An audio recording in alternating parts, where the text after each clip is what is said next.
Muy bien.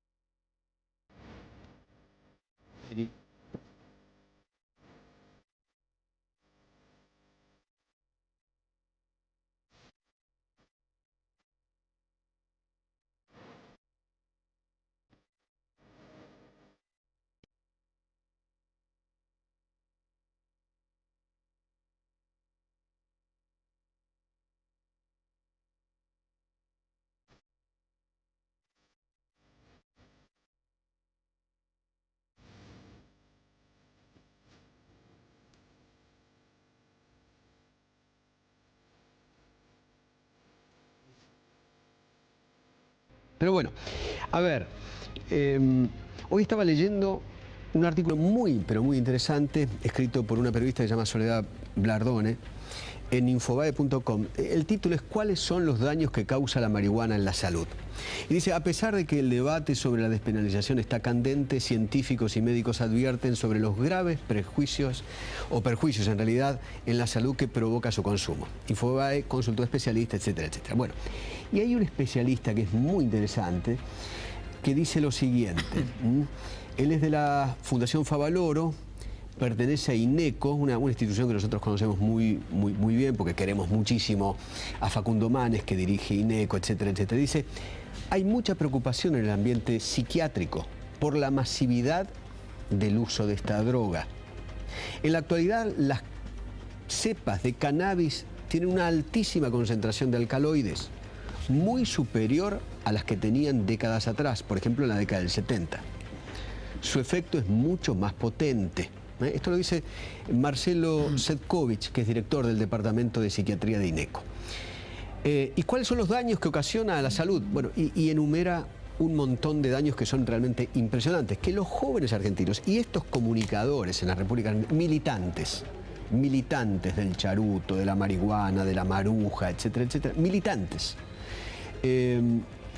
no le cuentan a los jóvenes. Al contrario, les dicen que es mucho mejor que el tabaco, es menos nocivo que el alcohol, lo comparan, dicen, a ver, a veces he escuchado aquí gente que se ha sentado conmigo decir, che, el ribotril es peor que la marihuana. Bueno, cosas así. Por eso traje a un especialista, se llama Alberto Álvarez, que es psicoanalista y psiquiatra, titular de APA. ¿Qué tal, doctor? Gracias por venir. ¿Qué tal? ¿Qué es APA primero? Asociación Psicoanalítica Argentina. Ajá. Cuénteme cuáles son los efectos de los daños que ocasiona la marihuana. Bueno, en primer lugar, esto que usted está hablando es muy importante, ¿no? Porque es vendida socialmente como una droga recreativa, blanda y casi sin efectos. Pero ahora se sabe cada vez más que esto produce efectos que son complicados. En tres áreas: orgánicas, psicológicas y social. Social, microsocial y macrosocial, diríamos. Sí. Usted sabe una cosa que yo vengo escuchando últimamente mucho esto, es una planta, y como planta es natural, es una cosita natural. Claro, el tema es que ya los griegos hablaban de estos fármacos, diríamos, como farmacón.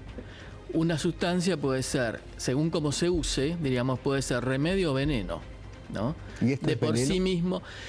Bueno, tiene también su lado farmacológico, diríamos, ¿no? Yo diría que depende del uso, puede ser una droga bastante perjudicial. Eso es lo que ahora se sabe cada vez más. ¿Por qué? Porque como usted decía, en los años 70 se lo usó recreativamente. Es verdad que había otro tipo de cepas y el consumo estaba más acotado. Ahora, lamentablemente, hay una especie de banalización de que nada hace mal. Ni el alcohol, ni la marihuana, ni las otras drogas. Hay una especie de banalización de que cualquier cosa se puede. Y no es así, ¿no? Ahora, lo interesante con la marihuana, que es tetrahidrocannabinol, es que nosotros tenemos receptores cannabinoides naturales en nuestro cuerpo. Y estos receptores tienen una función muy importante. Son receptores normales, ¿sí? Entonces, primero voy a decir en qué regulan, estos receptores, porque después vamos a entender mejor las complicaciones que hay cuando se consume marihuana y en exceso. Fundamentalmente actúan en la regulación del placer. Actúan también en relación a la memoria, al pensamiento, a la concentración, al movimiento, a la coordinación, la percepción sensorial y del tiempo. En todo esto funcionan coordinando nuestros receptores cannabinoides normales. Ahora, cuando la persona fuma o ingiere marihuana, está dando un shock a estos receptores y los descoloca, diríamos. Entonces se produce toda una serie de alteraciones en todas estas áreas. En el placer, en la memoria, en el pensamiento, en la coordinación, en la percepción sensorial del tiempo, que justamente cuando se usa como droga, se busca esto. Una alteración de la percepción, la alteración es mucho más intensa, el tiempo pasa muy rápido o no pasa, hay una descoordinación, hay una locuacidad, aparece la risa muy fácil, hay una especie de facilidad de contacto social, una relajación, todo es mucho más fácil, las inhibiciones casi como que desaparecen. Ahora, todo esto se produce porque se descolocan, diríamos, estos receptores. Ahora, si esto se prolonga en el tiempo, ¿sí? Porque una cosa es, probar la marihuana, fumarla alguna vez. Otra cosa es un uso a veces casi diario, en una dosis a veces muy alta, o con este tipo de plantas que hay ahora que son muy fuertes, muy poderosas. Entonces es un descalabro muy importante. O sea, no es la misma plantita natural de la década del 70, sino que ahora es mucho más nociva. O sea, son distintas versiones de la planta, algunas modificadas, creo, genéticamente, claro, y otras no. Han encontrado cepas de marihuana que son mucho más fuertes, mucho más potentes, y esto es lo que se está comercializando y lo que se usa. Además, el tema es que la que se vende, diríamos, entre comillas, viene mezclada con muchas cosas que no sabemos. ¿Con qué? No sabemos con qué. No se sabe.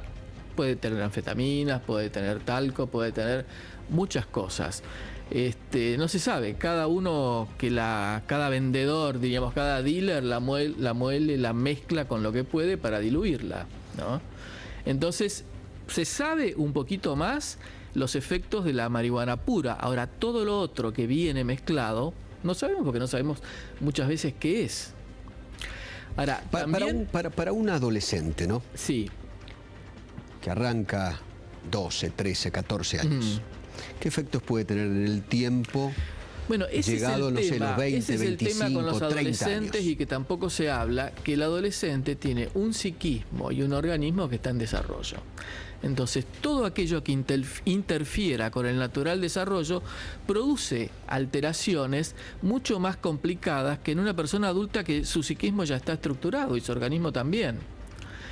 Cuanto más temprano es y más dosis se consuman, el tema, lo que se sabe ahora, es que hay más facilidad de que se transforme el consumo en una adicción.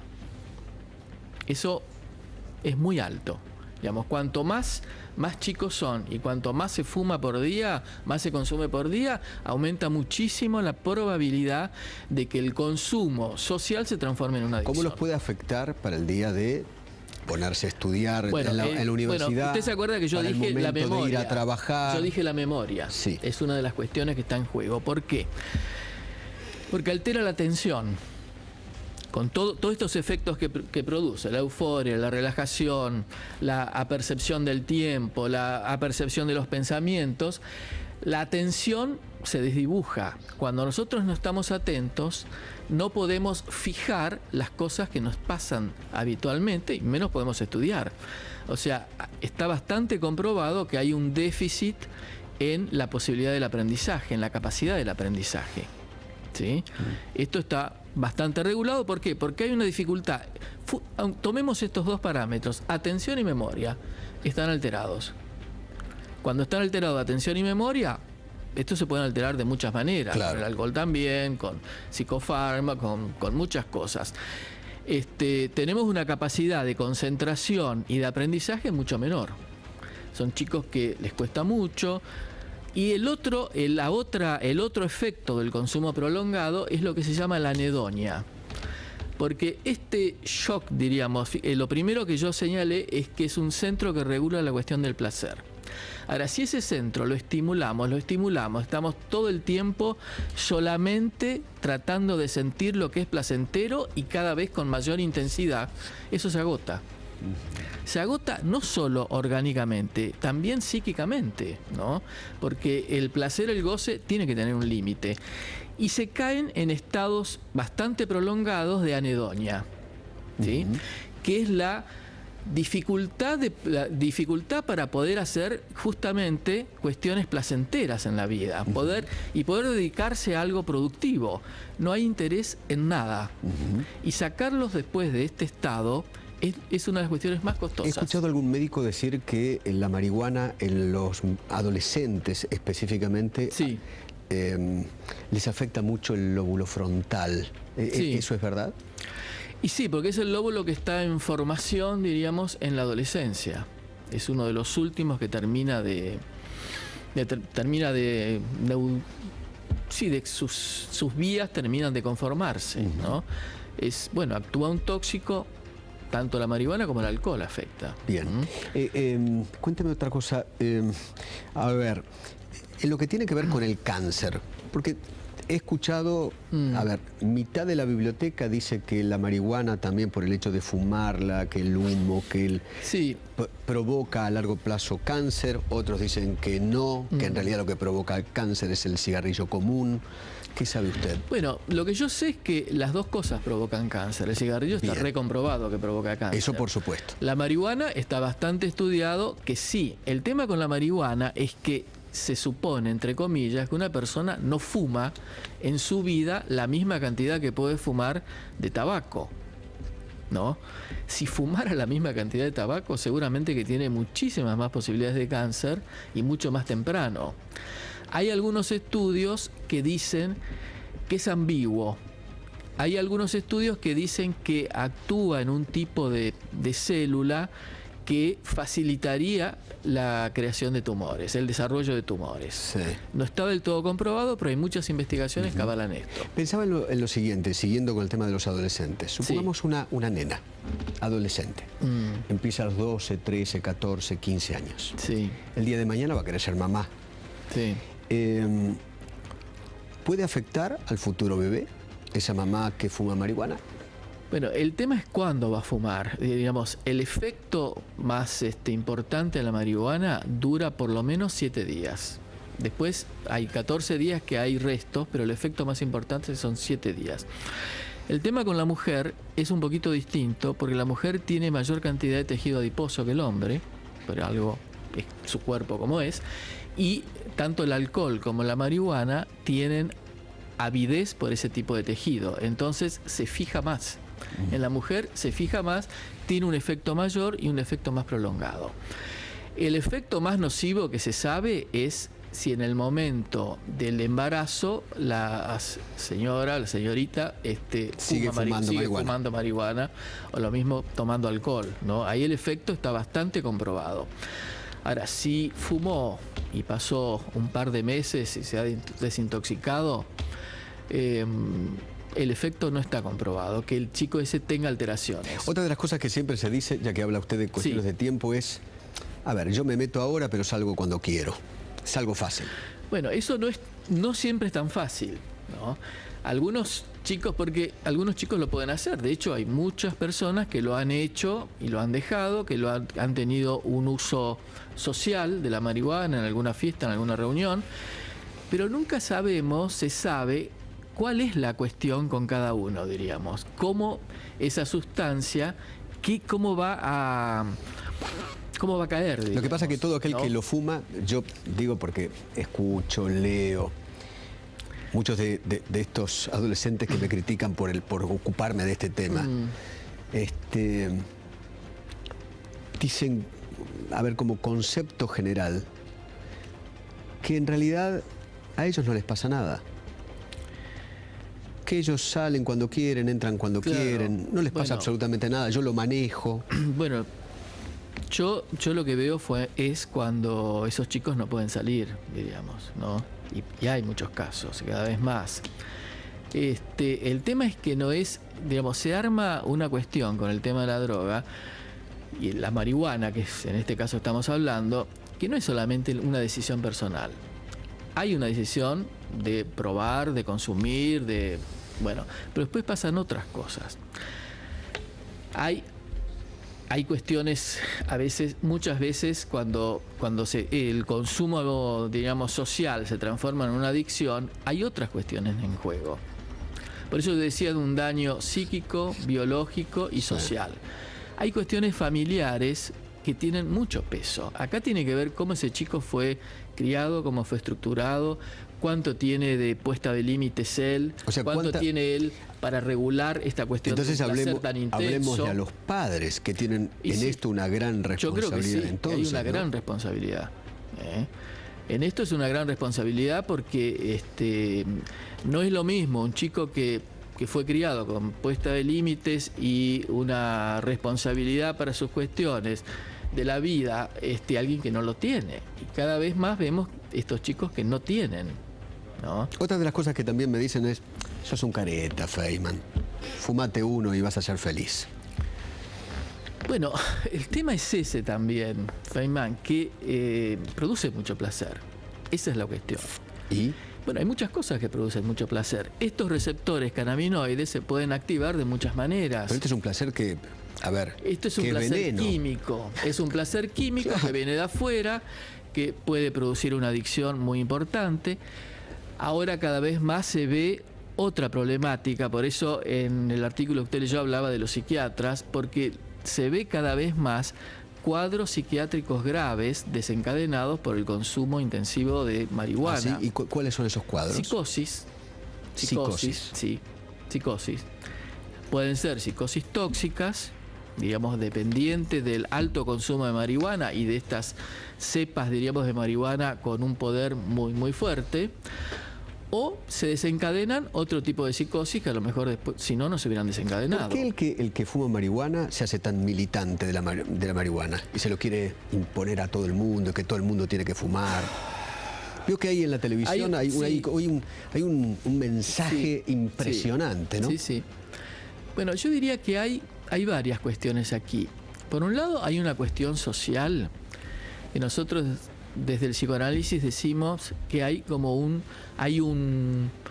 una exigencia de goce, diríamos. El mandato ahora no es cuídate, diríamos, sino goza. De cualquier manera, sexualmente, con alcohol, con drogas, con marihuana, con lo que sea. Pero el sexo no es veneno, la marihuana sí lo es. Pero no, está bien, pero el sexo, diríamos... El deporte también el sexo sin cuidado. Es placentero y no es veneno. Pero el sexo sin cuidado, sin determinadas pautas, puede ser una cuestión complicada. Y más en un chico, en un adolescente, diríamos. En eso coincido. En un adulto es otra cosa, él se puede cuidar, pero un chico que no sabe cómo cuidarse, o una chica que tenga el mandato generalizado de, bueno, acá en la vida tenés que gozar, lo único que importa es eso. Eso es lo que lamentablemente gobierna de alguna forma una cuestión cultural en estos últimos años. No solamente en Argentina, en todos lados, ¿no? Entonces, estos, diríamos, militantes de la marihuana están tomados por esta cuestión. Digo, porque la marihuana produce placer, desde ya que produce mucho placer. Por eso es todo esto. Si no produjera tanto placer, la gente lo fumaría y dice, y esto era. Claro. Hay a muchas personas que no les produce placer. Pero lo que yo quería decir es que estos receptores naturales que tenemos se activan en muchas situaciones, entre comillas, normales y producen placer. O sea, no está mal el placer, tenemos que buscarlo, pero por otras vías. No por el veneno. Y sí, claro, no por algo que en un momento se transforma en veneno. Me parece fantástico. ¿No? Gracias, doctor. Bueno. Estoy totalmente de acuerdo. Okay. Yo insisto con esto de los militantes, ¿no? Los militantes de la marihuana que vemos en televisión, en varios programas, no los voy a nombrar, no importa. Estos militantes se transforman en militontos, son en realidad unos militontos, en realidad quedan tontos, ¿no? de tanto consumir marihuana, quedan tontos. A ver, esta gente que le gustan los estupefacientes.